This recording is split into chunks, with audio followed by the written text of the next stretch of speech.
Hello mes lunes, j'espère que vous allez bien et que vous vous portez bien.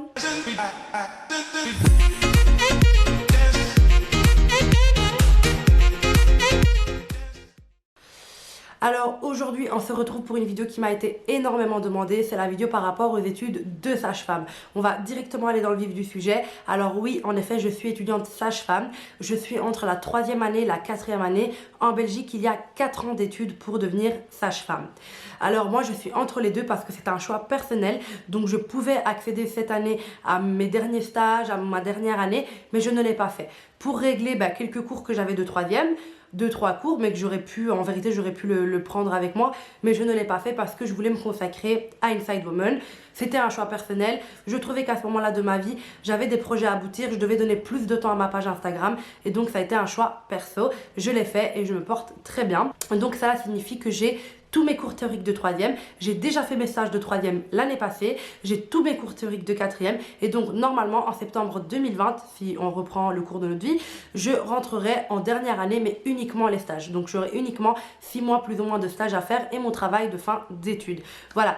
Deuxième question qui revient le plus souvent, après celle-ci qui est: dans quelle année es-tu? Donc je viens d'y répondre. La deuxième question qui revient le plus souvent, c'est: es-tu belge ou française? Alors je suis belge depuis déjà 9 ans. Donc moi je suis née en Italie et j'ai grandi en Italie. Mais je suis, moi et ma famille, on a décidé de venir en Belgique il y a 9-10 ans. Je ne sais plus. Je ne sais même plus. Donc je suis belge, je ne suis pas française. Cette question revient souvent et je sais très bien pourquoi. Parce que j'ai beaucoup de copines, n'importe quoi. Ma meilleure amie qui vient de Paris et qui a fait ses études de sage-femme en Belgique, parce qu'en effet en France vous avez la PACES. La PACES qui est la première année commune des études de la santé ou un truc comme ça. C'est une année très dure psychologiquement, il y a beaucoup de matière à assimiler en peu de temps, c'est très stressant. Je crois qu'il y a même un film qui est sorti par rapport à cette année là, tellement elle est genre Shaitan plus. Donc c'est vrai que nous les Belges, on accueille beaucoup de Françaises chaque année qui viennent ici pour réaliser leurs rêves, donc faire des études dans le milieu de la santé, donc en kinéthérapie, en ostéopathe, en médecine, en dentisterie, tout ça est en Belgique, pour échapper à l'année Shaitan qui est donc la PACES. Alors voilà, je vous ai mis une story sur Instagram. D'ailleurs, si vous ne me suivez toujours pas sur Instagram, je vous mets ici mon feed Instagram et mon nom Instagram juste là. N'hésitez pas à nous rejoindre.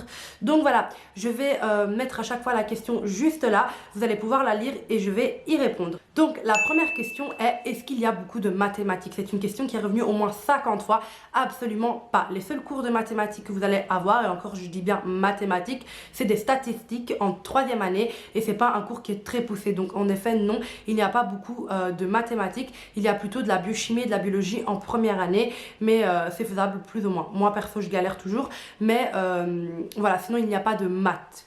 Voilà. Et d'ailleurs, juste pour la petite parenthèse, moi je viens de comptabilité, donc au bac, comme vous dites vous les Français, moi j'étais en comptabilité, technique de qualification. Donc c'était vraiment pas le truc où tu vas te dire que tu vas faire sage-femme. Enfin les gens ils sont très en mode: quoi? Tu vas faire sage-femme? Mais t'étais en technique, genre tu vas faire sage-femme? Oh my god. Enfin bref, les gens ils sont outrés. Je sais pas pourquoi les gens ils rabaissent. Apparemment c'était pas dans un truc de bac scientifique ou littéraire, je ne sais pas. T'es absolument personne et tu n'as absolument rien dans la tête. Donc voilà. Bref, c'est pas grave. Moi en tout cas, j'ai pas écouté les gens. Je me suis lancée dans mes études de sage-femme et je regrette absolument pas. Donc jusque cette année où j'ai décidé d'étaler mon année, ça s'appelle donc l'étalement. Je n'ai jamais eu de soucis, donc j'ai toujours pu accéder à l'année suivante sans redoubler ou sans avoir de soucis. Donc généralement, je trouve que j'ai quand même d'aide ça plus ou moins. Alors que je viens d'une option qui est un petit peu dénigrée. Donc voilà. Alors la deuxième question demande: est-ce que je pense que nous sommes, donc qu'elles sont, parce que je ne suis pas encore sage-femme, est-ce que les sages-femmes sont bien payées par rapport au travail qu'elles fournissent? Bien évidemment que non, c'est un métier sous-payé. Faut savoir que c'est un rythme de vie très compliqué. Les horaires sont de 7h du matin à 15h, de 13h à 20h, de 20h à 7h du matin, donc on fait des nuits. Et c'est un stress très fort. Au niveau psychologique c'est compliqué, au niveau physique on est souvent debout, on est souvent stressé, on a plein de responsabilités, on fait beaucoup de choses, surtout les sages-femmes en France. Elles font aussi la gynécologie, la pose de stérilet, la contraception, elles font un peu de tout, vraiment comme un mini gynéco, mais voilà. Bon, ici aussi en Belgique on fait tout ce qui est par rapport à la grossesse, qui est déjà très stressant. On travaille dans des services qui sont des services d'urgence, notamment la salle d'accouchement qui est considérée comme un service d'urgence. Donc ouais, une sage-femme gagne entre 1300, 1900 € en fonction des jours et des nuits qu'elle prend, etc. Donc oui, clairement, je trouve que c'est sous-payé, surtout quand on regarde ce que les médecins gagnent. Alors qu'on est à fond, nous aussi, genre. Mais enfin, ça, c'est un autre débat. Troisième question, donc c'est une petite lune qui me demande si elle passe de infirmière à sage-femme, est-ce que ça, elle aura quand même des bases? Alors oui, en effet, sage-femme, infirmière, c'est deux métiers complètement différents. Comme vous pouvez le savoir, l'infirmière a généralement l'art de soigner, qui est déjà très bien, et la sage-femme, elle a en plus de l'art de soigner, l'art de guérir. Donc on a des droits un peu plus vaste, comme on a le droit de prescrire certains médicaments, on fait des choses un peu plus...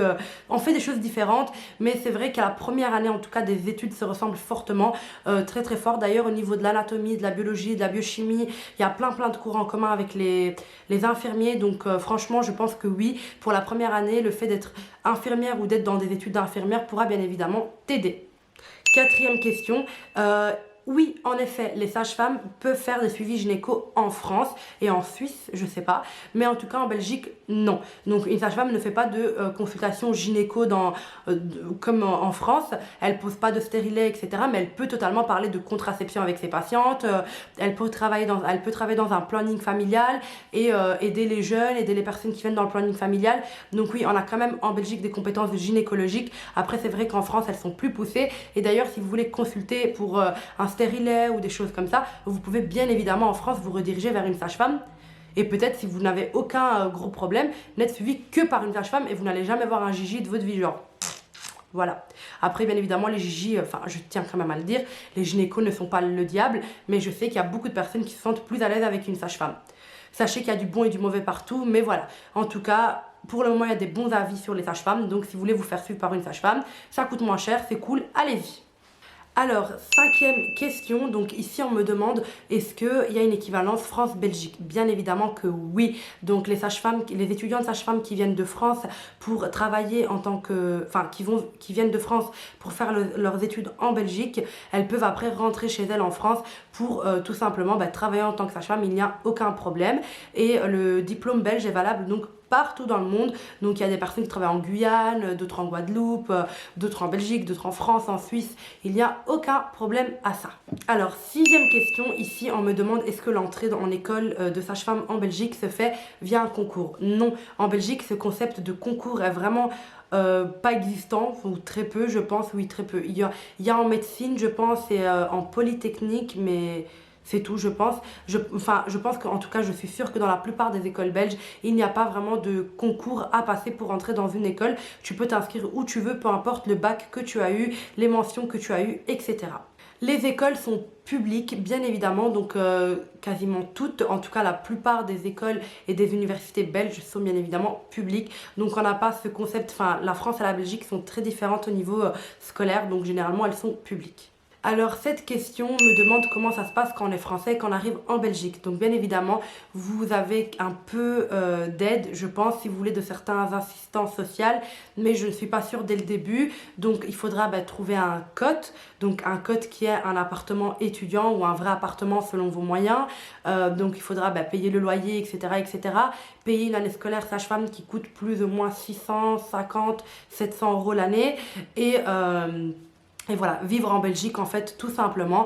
Donc vous allez avoir vos stages ici, vous allez avoir vos cours ici tous les jours et vous allez avoir votre cote. Donc ici c'est très connu à Bruxelles, en tout cas Bruxelles qui est une ville quand même assez étudiant. Donc il y a des maisons avec plusieurs chambres pour les étudiants, il y a des immeubles dédiés qu'aux étudiants, donc il n'y a que des étudiants qui peuvent vivre là avec des salles de sport, des salles d'études, etc. Donc voilà, il faut mettre en place certaines recherches, etc. Après pour les Françaises, je sais qu'il y en a 10 plus ou moins qui sont prises par an dans une école et je crois qu'il y a 3 écoles de sages-femmes à Bruxelles en tout cas. Donc en fait vous donnez votre dossier et soit vous êtes prise soit pas, mais je ne pense pas, non j'en suis sûre, et c'est pas vraiment sur vos points du bac ou des choses comme ça, c'est vraiment par rapport à l'équivalence, donc vous faites votre équivalence et par rapport à votre chance. Je pense que c'est tiré au hasard les 10 dossiers qui vont être pris en fait, tout simplement. Alors la prochaine question me demande combien d'années, donc c'est 4 ans les études de sage-femme et après vous pouvez choisir si faire un master d'1 an ou 2 ans après vos études de sage-femme. Dans cette question on me demande également est-ce que c'est une école supérieure? Oui, c'est une école supérieure. Et pour le salaire, j'ai déjà répondu. Alors pour la prochaine question, on me demande est-ce que j'ai trouvé les études difficiles et est-ce que j'ai eu des difficultés pendant mon parcours. Alors franchement, oui et non. Donc c'est-à-dire que je ne suis pas la fille qui va étudier tout au long de l'année, qui va faire ses devoirs, qui va s'exercer tous les jours. Je suis plutôt la personne qui travaille sous la pression, etc. etc. Je fais mes to-do list pour la période du blocus, donc qui est la période où tu fais qu'étudier pendant 2-3 semaines en gros. Donc là je vais étudier, mais sinon pendant l'année non, pas spécialement. J'ai eu des difficultés surtout avec les cours un peu scientifiques en première année. Alors la prochaine question me demande est-ce que c'est dur au niveau des sciences. Moi j'ai trouvé que oui. Après il y a quand même eu un manque de motivation de ma part. C'est-à-dire que je néglige parce que ça m'intéresse pas, la chimie, etc. Mais sinon non, le niveau n'est pas non plus le hyper haut. Ce qui compte c'est vraiment les cours de sage-femme, l'anatomie, l'embryologie, etc., etc. Mais il faut quand même s'impliquer pour réussir ce cours de première. Il faut les étudier en fait, tu peux pas les réussir comme ça. D'ailleurs c'est pour toutes les études supérieures. C'est plus comme quand on était au lycée ou en secondaire où on était là genre ouais c'est bon ça va aller et tout. Là il faut vraiment étudier et se donner à fond. La prochaine question me demande est-ce que c'est bouché après les études de sage-femme. C'est vrai que le milieu de l'obstétrique, c'est pas un milieu où on recrute très facilement, mais après les études, généralement, la plupart des étudiantes sont intérimaires, donc elles vont d'un hôpital à l'autre, ce qui leur permet de se faire un bon bagage, de tester un peu tous les hôpitaux, de voir les différents fonctionnements. Il y en a beaucoup aussi qui partent dans les dom-toms, etc., qui bossent là. Enfin, il y a plein de choses qu'on peut faire. Faire un master, s'orienter dans quelque chose de plus spécifique, travailler pour une maison de naissance, travailler en cabinet, travailler en indépendante. Il y a plein de choses à faire, donc boucher oui et non. La prochaine question me demande pourquoi sage-femme et pas infirmière.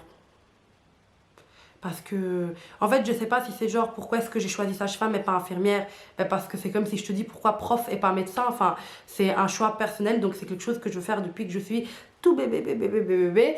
Donc j'ai accompagné ma maman chez le gynéco et j'ai dit un jour je serai gynéco. Et après, en fait, je me suis dit non, en fait, plutôt sage-femme. Je suis plutôt voilà, je préfère sage-femme pour plusieurs raisons. Comme les médecins préfèrent être médecins, ben moi je préfère l'accompagnement, etc. Ce contact qui est totalement différent. Et parce que déjà sage-femme et infirmière, c'est deux métiers complètement différents.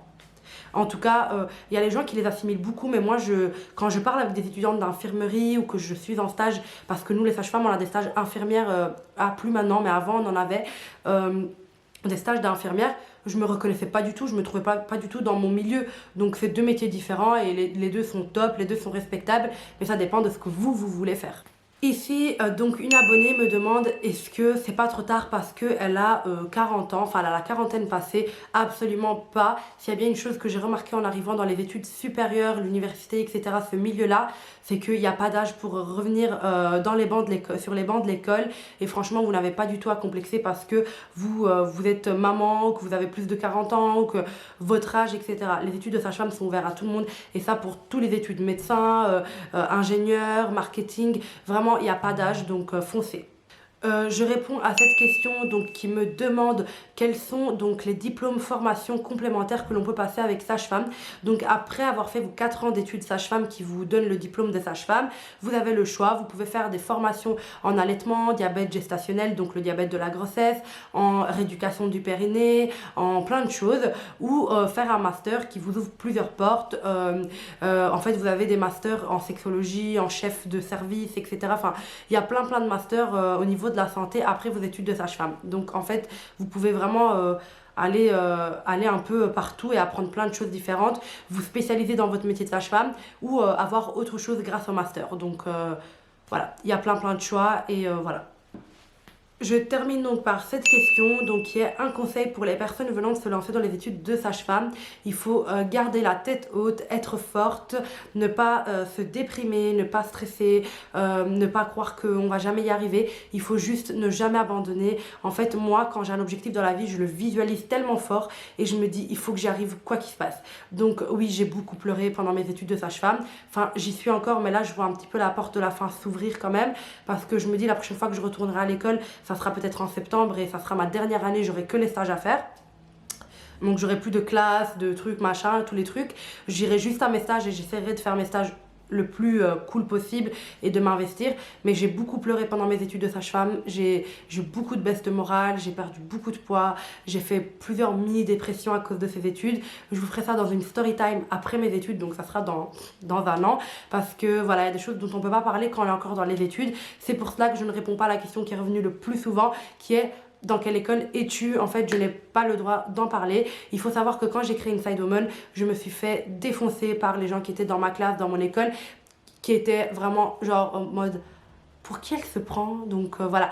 Donc ça, je vous raconterai dans une vidéo très très lointaine, mais j'ai hâte de vous raconter tout ça. Mais en tout cas, oui, j'ai beaucoup souffert pendant mes études de sage-femme. Ça n'a pas été dur, ça n'a pas été facile de trouver sa place, mais voilà, je vois le bout. Donc croyez en vous et je suis sûre que ça va aller. C'est comme ça pour tout dans la vie. Gardez vos objectifs en tête et ne vous faites arrêter par personne.